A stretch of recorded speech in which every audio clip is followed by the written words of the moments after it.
Delhi university की political science department के द्वारा आयोजित इस अंतर्राष्ट्रीय सेमिनार की उद्घाटक देश की यशस्वी लोकप्रिय गृह मंत्री, सहकारिता विभाग के मंत्री, हम सभी के नेता आदरणीय अमित शाह जी, यूनिवर्सिटी की vice chancellor professor Yogesh Singh ji, dean of colleges professor Balram Pani ji, south campus के डायरेक्टर प्रोफेसर श्री प्रकाश सिंह जी,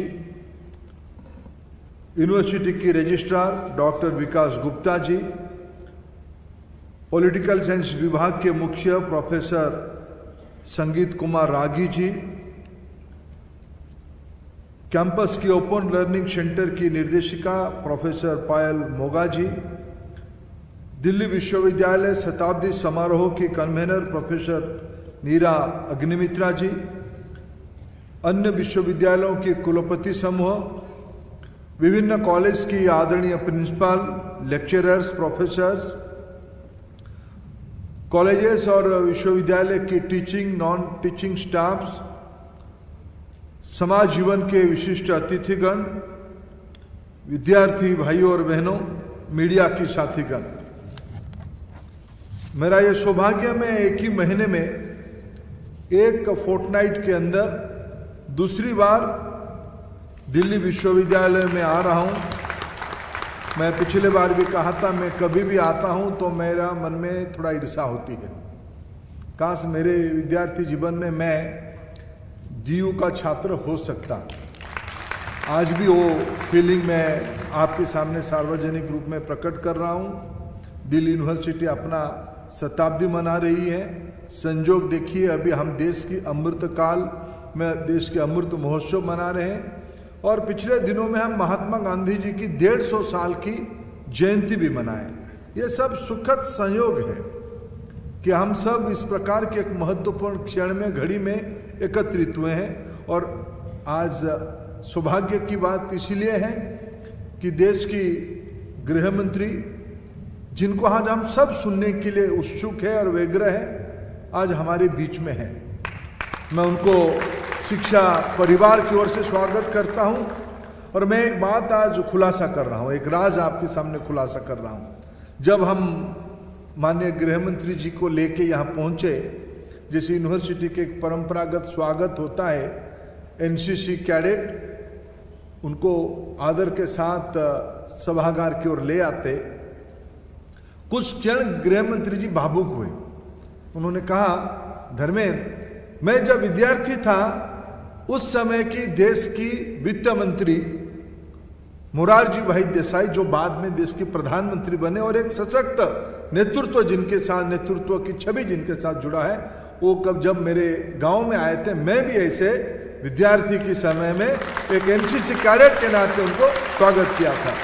तो मैं जो आज 4 कैडेट उस इतिहास के हिस्सा बने, आज गृह मंत्री जी को स्वागत करते, मैं उनको बधाई देता हूं। अगले 30-40 साल के बाद उनमें से कोई प्रधानमंत्री भी बन सकता है।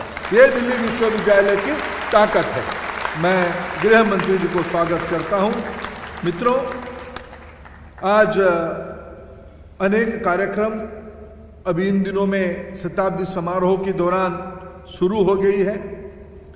इस सेमिनार भी जिस कंटेंट को लेके आने वाले दिनों में स्वराज्य से न्यू इंडिया की जो प्रवास हुई है, विशेष करके पिछले 7 साल नहीं, इस बीच में 8 साल हो गया है, 2014 मई से 2022 मई, इस क्षण में हम प्रधानमंत्री जी के नेतृत्व में नई भारत बनाने की जो एक नेतृत्व चल रहा है, उसकी 8 साल अभी पूरा होगा 30 मई को। इस क्षण में, इस काल में जो जो चीज अच्छे हुए हैं, लक्ष्य भारत को 21वीं सदी में एक महाशक्ति के रूप में पुनः स्थापित करना। भारत तो महाशक्ति पहले से ही है। समय चक्र में कभी कभी कोई ऊपर आता है, कोई नीचे आता है, लेकिन मैं इसीलिए मित्र पुलकित हूं, हम सब मिलकर 21वीं सदी में भारत को एक महाशक्ति के रूप में बनाना शुरू कर दिए। उसकी प्रवास शुरू हो गया है। संजोग दिल्ली यूनिवर्सिटी उसकी नेतृत्व कर रहा है। मैं गृह मंत्री जी को कह रहा था कि शायद मान्यवर शाह जी देश की एकमात्र विश्वविद्यालय होगा जिसकी विद्यार्थी देश की 600 जिले के अंदर रहते होंगे। ऐसे ही विश्वविद्यालय की आज हम उसकी प्रांगण में एकत्रित हुए हैं। और विश्वविद्यालय की भूमिका क्या है? मैं तो विश्वविद्यालय की भूमिका में एक उदाहरण के साथ कहूंगा। विश्वविद्यालय एक समूह नहीं होता है, एक कैंपस नहीं होता है, कुछ कालखंड में पढ़ाने वाले गुरु, विद्यार्थी, लेक्चरर, प्रोफेसर और स्टूडेंट्स तक सीमित नहीं होता है। यह एक इंस्टीट्यूशन है भारतीय व्यवस्था के अंदर। सदियों से इस प्रकार के विश्वविद्यालय हम लोगों को मार्गदर्शन करते आए हैं। विश्वविद्यालय की महत्व क्या है? अगर एक ही विषय में उदाहरण दूं, जब ग्रीक आक्रांत अलेक्जेंडर थक के पराजित होकर लौट रहे थे, उन्होंने अपने सहयोगियों को कहा, सिंधु जब पार कर गए, उन्होंने कहा कि इस देश को हम जीत नहीं सके। इस देश की एक अनोखा चरित्र है। राजा को पराजय करने के बाद ये राज्य हमारे अधीन में नहीं आते हैं। जब तक इस समाज में जो गुरु है, जो इंस्टीट्यूशन है, जो शिक्षा व्यवस्था है, उसको हम पराजित नहीं कर पाते हैं, तब ये देश इस प्रकार की एक देश है जिसको हम पराधीन नहीं कर पाएंगे। उसमें वो जो परंपरा, जो गुरु की महत्व, शिक्षानुष्ठान के महत्व जो आज 21वीं सदी में दिल्ली विश्वविद्यालय के अंदर हमारे सामने है, वो उस अलेक्जेंडर की उस उक्ति का हमारी मन में पुनः विश्वास प्रतिष्ठा करती है। इसलिए हम आगे और तेजी से बढ़ने वाले हैं। इसी क्षण में राष्ट्रीय शिक्षा नीति लागू हो गई है। उसकी क्रियान्वयन के बारे में मित्रों ने उल्लेख किया। मैं मित्रों आज जब आपके बीच में आया हूं, 2-3 और विषय अपेक्षा करके जाऊंगा। समय बदल रहा है, टेक्नोलॉजी एक डिसरप्टर के नाते हमारी जिंदगी के नया चीज लेके आ रहा है। क्या दिल्ली यूनिवर्सिटी, हमारी देश में इतने चीज पुराने पड़े हैं, या अपने नौजवान इतने नए चीज रोज सृजन कर रहे हैं। आज दुनिया के व्यवसाय में उसको पेटेंट करना एक मुश्किल बात हो जाती है। हमारी देश की खोज पेटेंट नहीं हो पाती है। इसके अर्थ नहीं है कि हमारे पास नहीं है, हमारे पास अनेक है, लेकिन पेटेंट प्रोसेस की जानकार लोग नहीं है।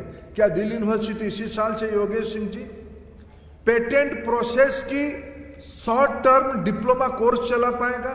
दिल्ली यूनिवर्सिटी की किसी भी फैकल्टी के विद्यार्थी, किसी भी स्ट्रीम की विद्यार्थी पेटेंट प्रोसेस की 3 महीने की कोर्स करने के बाद अपनी एम्प्लॉयबिलिटी न केवल देश में, दुनिया के अंदर ले जा पाएगा। ऐसे कोर्स दिल्ली शुरू करना चाहिए। क्या ब्लॉकचेन अकाउंटिंग, जो तेजी से हमारी भारत की वित्त व्यवस्था में इमर्ज कर रहा है, उसकी स्किल मैन पावर हम बना पाएंगे? क्या ई कॉमर्स, जो हमारी जिंदगी की एक नई आयाम जुड़ चुका है, हमारी नई पीढ़ी सारा चीज ई कॉमर्स पे कर रहा है। ई कॉमर्स 5 रुपया का भी होता है, 5 लाख रुपया का भी होता है। ई कॉमर्स फेसलेस होता है। विवाद होने से उसको समाधान कैसे करें? 200, 300, 400 रुपया की परचेज पे जो बॉटम ऑफ पिरामिड करता है, उसको कैसे समाधान करें?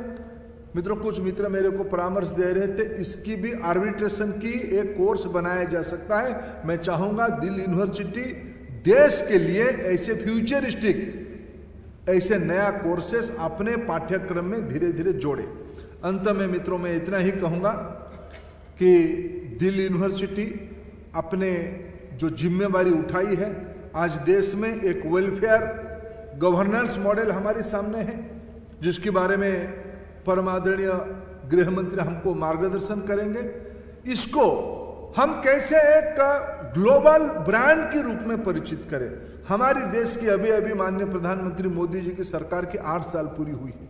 मैं शिक्षा विभाग की ओर से आप सभी को, विद्वानों को एक अपेक्षा रखता हूं। अनेक अच्छे काम पहले भी हुए थे, अनेक अच्छे काम इन दिनों में हुए हैं। मित्रों, मैं एक उदाहरण आपको देकर मेरे वाणी को विराम देता हूं। इस कोरोना के दौरान क्या कारण रहा, इतने कष्ट होने के बावजूद, विश्व की इतना विषम परिस्थिति होने के बावजूद हमारी अर्थनीति 7-8% पे ग्रोथ कर रहा है। हमारी जीडीपी क्यों ग्रोथ कर रहा है? दुनिया में कोई एक देश बताएं आबादी के, उस देश की आबादी के 80% लोगों को फूड सिक्योरिटी के साथ इन डिफिकल्ट टाइम पे जोड़े। डीबीटी में लाखों करोड़ रुपया, सभ्य और सुसंस्कृत और सबसे टेक्नो फ्रेंडली देश भी अपने डीबीटी नहीं कर पाते हैं। भारत में आज जनधन खाता के माध्यम से लाखों करोड़ों रुपया गरीबों की जेब में पहुंच रही है। देश में एक प्रधानमंत्री कुछ साल पहले होते थे जो कहते थे कि मैं यहां से पैसा भेज रहा हूं तो गरीब की जेब में जाते जाते 15 पैसा हो रहा है। मोदी जी के पास क्या जादू बनी कि 1 रुपया भेजे तो 1 रुपया पहुंच रहा है? क्या ये एक वैचारिक विषय नहीं है? क्या ये एक एकेडमिक परामर्श की विषय नहीं है? मैं अपेक्षा रखता हूं दिल्ली यूनिवर्सिटी हमको आलोचना करे, हमको सुधारे। गुरु का काम तो वही है।